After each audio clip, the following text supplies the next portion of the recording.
এই বাংলা নববর্ষ উৎসবকে কেন্দ্র করে আমাদের এই মিঠামইন অল ওয়েদার সড়কে দীর্ঘ 14 কিলোমিটার ব্যাপী এই যে এই আলপনার উৎসব, আলপনা আঁকা হচ্ছে, সেটি দেখতে দেখতে এলাম আমাদের নিজ এলাকা থেকে।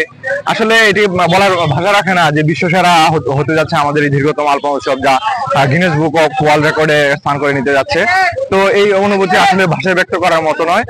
আমি আশা করবো আপনারা সবাই এই উৎসবটিকে কেন্দ্র করে উৎসবমুখর পরিবেশ সৃষ্টি হবে, এখানে আপনারা আসুন, দেখুন, উপভোগ করুন। আমরা হাওরবাসী, মিঠামইন উপজেলা হাওরবাসী হিসাবে অত্যন্ত খুব গর্ববোধ করছি এবং এটা দেখার জন্য ইতিমধ্যে দেশ বিদেশ থেকে বিভিন্ন পর্যটনের একটা দীর্ঘ লাইন, একটা মানে মানুষের মধ্যে একটা উৎসবের আমেজ সৃষ্টি হয়েছে।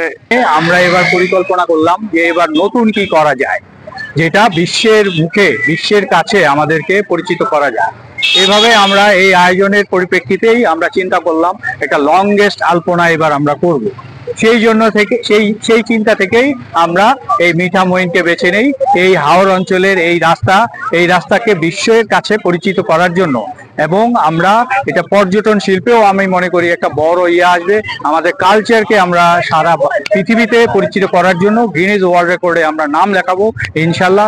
650 চিত্রশিল্পীকে নিয়ে, চারুকলা শিল্পীকে নিয়ে আমরা এই আয়োজন করছি। আমাদের তাদের মাধ্যমে আমরা আগামী 2 দিনে এবারের পয়লা বৈশাখে আমরা রঙিন করে তুলবো এবং সারা বিশ্বের কাছে আমরা এই আলপনাকে তুলে ধরবো এবং মিঠামইনকে তুলে ধরবো, বাংলাদেশকে তুলে ধরবো। আলপনা তো আমাদের বাঙালির ঐতিহ্য। এটা আমরা ঢাকা শহরে আগে থেকেই বিভিন্ন রাস্তায় করতাম। আপনারা হয়তো খেয়াল করবেন যে 21শে ফেব্রুয়ারির আগেও শহীদ মিনারে কিন্তু আলপনা আঁকা হতো। তো সেই থেকে আমরা মানিক মিয়া এভিনিউতে আমাদের সংসদ ভবনের সামনে আমরা শুরু করি।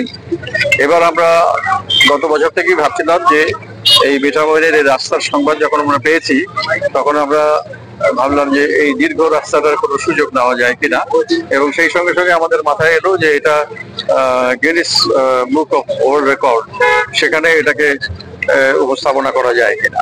তো সেই চিন্তা থেকে আমরা এই উদ্যোগটি গ্রহণ করেছি এবং এটার সঙ্গে আমাদের সহযোগিতা করছেন বাংলা লিগ ও বার্জার।